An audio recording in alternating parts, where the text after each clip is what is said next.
కుక్కర్లో వేసేసి సిమ్లో పెట్టేసి ఒక్క విజిల్ వస్తే సరిపోతుంది. లేదు మందంగా ఉన్న గిన్నెలో అయితే ఒక 15-20 నిమిషాల్లో పడుతుంది.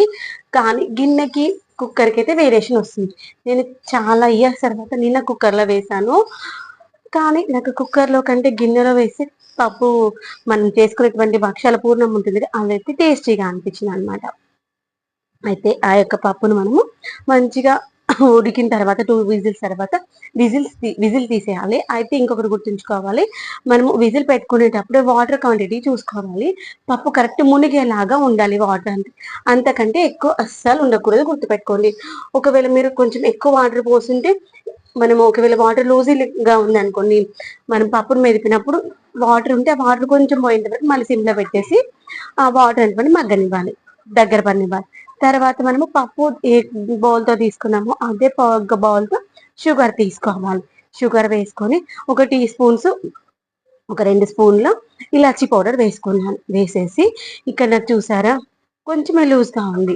కరెక్ట్ క్వాంటిటీ తీసుకున్న తర్వాత నేను ఏంటంటే విజిల్ అయిపోగానే తీసేయలేదు, అట్లే వదిలేసాను చల్లదాకా. అప్పుడు ఏంటంటే దానికి ఉన్న ఆవిరంతా దాంట్లో పడి ఇంకా లూజ్ అయిపోయింది అనమాట. మనకు విజిల్ అయిపోగానే విజిల్ తీసేసేయాలి.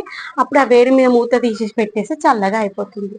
తర్వాత చక్కెర, ఇలాచి పౌడరు, ఆ యొక్క పప్పు అంతా కలిసేలాగా కలుపుకున్న తర్వాత అది ఒకవేళ కొంచెం లూజ్గా ఉందనుకోండి, స్టవ్ పైన పెట్టి ఒక 5 నిమిషాలు సిమ్లో పెట్టి కలుపుతా ఉండాలి. అప్పుడు అది అడగంటకుండా మంచిగా గట్టి పడుతుంది. తర్వాత దాన్ని స్టవ్ కింద పెట్టేసి మన ఫ్యాన్ కింద పెట్టేసి చల్లార పెట్టేసుకోవాలి.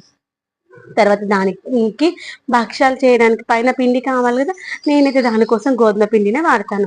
మన ఇంట్లో ఏ గోధుమ పిండి వాడితే ఆ గోధుమ పిండి వాడుకోవచ్చు.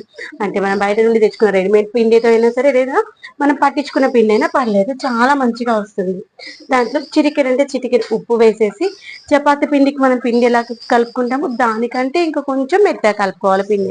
పిండిని కలిపేసుకొని మూత పెట్టేసుకొని పక్కన పెట్టేసుకుని ఒక 15 నిమిషాలు పక్కన పెట్టేసుకున్నాం అనుకోండి, పిండి మంచిగా నాని సాఫ్ట్ అవుతుంది. తర్వాత ఇక్కడ నేను భక్షాలు చేయడం కోసం మన చెట్టుకున్నటువంటి బాదం ఆకులు ఉంటాయి కదా, బాదం ఆకులు అయితే తెచ్చుకున్నాను అనమాట. బాదం ఆకుల్లో చేస్తే చాలా టేస్టీగా వస్తుంది. టేస్ట్ కంటే ముందు ఆరోగ్యానికి బాదం ఆకు అయితే చాలా మంచిది. అంటే నేను విన్నప్పటి నాకు బాదం చెట్టు మీద పోయిన తర్వాత అయ్యో బాదం చెట్టు లేదు అని ఫీల్ అయ్యా. చెట్టు కొట్టేశాక మళ్ళీ చిగురు వచ్చేసి చాలా పెద్దగా అయిపోయింది అనమాట చెట్టు.